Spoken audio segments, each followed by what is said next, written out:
to Cognitia Podcast. Hello, everyone, and welcome back to the Cognitia Podcast. Every week, we talk about the latest happenings, bust some myths, discuss new concepts, and much more about emerging digital technologies. From cloud computing to DevOps, containers to ChatGPT, and project management to IT service management, we cover a little bit of everything weekly to inspire our listeners to learn something new, sharpen their skills, and advance in their careers. Cybersecurity concerns have given rise to new measures of identity and access management. Passwords are becoming obsolete, or at the very least, becoming one part of a multi-part means for logging in, such as two-factor or multi-factor authentication. A lot of platforms are already doing away with passwords and switching to other authentication methods. One such authentication method that is gaining a lot of popularity is Passkeys, and that is what we are going to talk about in today's episode. Passwordless authentication is increasingly becoming the norm, while at the same, it is also evolving and getting better. With the rising incidence of phishing and other scams and attacks, authentication methods also need to pull up their socks and get stronger. So what are passkeys? A passkey is a specific authentication method that can be used as commonly as a password, but provides greater security than a password. So, how are they different from passwords? Well, passkeys combine private and public cryptographic keys for user authentication. In contrast, a password uses just a set of characters, alphabets, numbers, and special characters only. According to Google, one of the most important benefits of passkeys is that they are phishing resistant. Plus, users don't have to remember all the numbers and special characters that they have used in their passwords. We all know that the more unpredictable the mix of numbers and characters in the password, the stronger it is. Remembering where you inserted that underscore, or after which alphabet you had a number, and which number it was, can be quite a headache. With passkeys, this no longer must be the situation. Passkeys are often used in conjunction with usernames or user IDs as part of the two-factor or multi-factor authentication. The passkey is generally followed by a biometric authentication, like a fingerprint or facial recognition. For users who switch to using passkeys, logging in is an easy breezy process, but for unscrupulous elements like scammers and attackers, it becomes practically impossible to crack. So how do passkeys work? When using passkeys for the first time, there needs to be a short setup process, but next time onwards, it is straightforward. The first time, the user would be asked to generate a unique and original passkey. In the future, the same passkey will be used for authentication, along with the usual biometric authentication or PIN-based authentication. When a passkey is created, two mathematically linked cryptographic keys are generated. One of these is a public key which remains with the website, service, or application, and would be connected to the user account. The other is a private key which would remain on the user's hardware or cloud account. Now, when a user wants to log in using the passkey authentication and logging in process takes place in the background. The application or service would send a randomly generated challenge or exercise to the user's device for logging in. The user must respond to it by entering the private key. The app or website would then check the legitimacy of this private key by using the public key that was saved when the passkey was created. Once the authentication is done, the user is allowed access. If the authentication fails, the user will not be allowed access. Interesting and complex, but effective. What makes passkeys different from passwords then?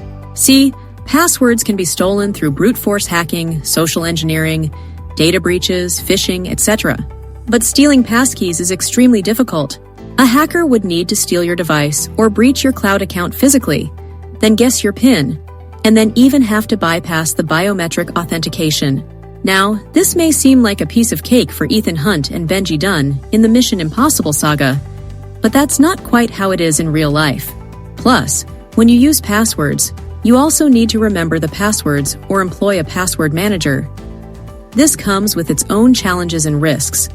Passkeys work more, let's say, automatically using the device's unlocking mechanisms for authentication, which makes the process more secure and easy.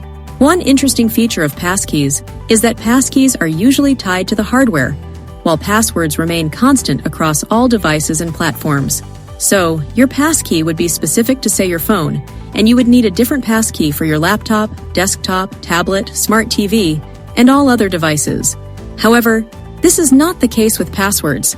The same password is used to log in on all devices. One bypass from this is using a cloud-based passkey solution. Such a passkey would work across multiple devices, but users would need to remember that in such a case, the user's private key would be stored on someone else's passwords and not on the local device. Can you see how this makes your account super secure and safe? Passkeys are based on cryptographic key pairing technology, which offers secure and unique authentication credentials for every login attempt.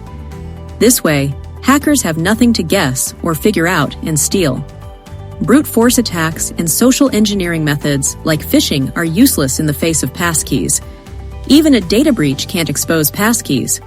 Passkeys function on a sort of inbuilt two-factor authentication mechanism. Even if you are using a cloud-based passkey instead of one stored locally, the hacker still must fulfill the authentication to get access. This prevents your account from getting compromised. The best part, you don't have to memorize or write down passkeys like you would do for passwords. One click or one press of a button, and you just unlocked a seamless authentication experience. Passkey technology has been developed according to the W3C and FIDO Alliance standards to aid compatibility. The big three manufacturers, Apple, Google, and Microsoft, as well as all major browsers, support passkeys now. But can you share passkeys like you would share passwords? Passkey technology is still developing and evolving, but if actual passkeys are kept safe and secure, credential sharing might still be possible among users. Sharing passkeys among friends and family is still doable, but it is still not established to be possible and as secure in a business setting. Hardware-bound passkeys would usually have the advantage here because they are stored on secure keys, physical hardware authenticators, or specialized hardware that gets integrated into devices. So, passkeys cannot be transferred and cannot be duplicated. So, if one of your employees quits, you don't need to worry about changing passwords, deleting accounts and data, etc. So far as the person was using company-provided devices, which is usually the case, that get collected back by the IT teams when they quit, your accounts would continue to remain secure. So, is a passkey hack-proof? Sadly, nothing is. Passkeys can be hacked, but it is not as easy as stealing passwords. Owing to the many advantages of passkeys, with time, passkeys will quite likely completely replace passwords. It is still too soon to say or predict. Innovations happen every day. There are some limitations of passkeys currently. For instance, passkeys that are created in one ecosystem will not work in another. So, say you created a passkey on your iPhone, you won't be able to use it as easily on a Windows laptop. You also can't transfer the passkeys from one ecosystem to another. But this is also only for environment-native passkeys that are offered by the newer devices. But with time, an increasing number of third-party passkey providers are entering the game, so there could be some focus on cross-platform support and easier portability. Again, how things will turn out, only time will tell. With that, we come to the end of this week's episode of the Cognitia podcast. We will be back again next week with another interesting and exciting new episode. Until then, happy learning.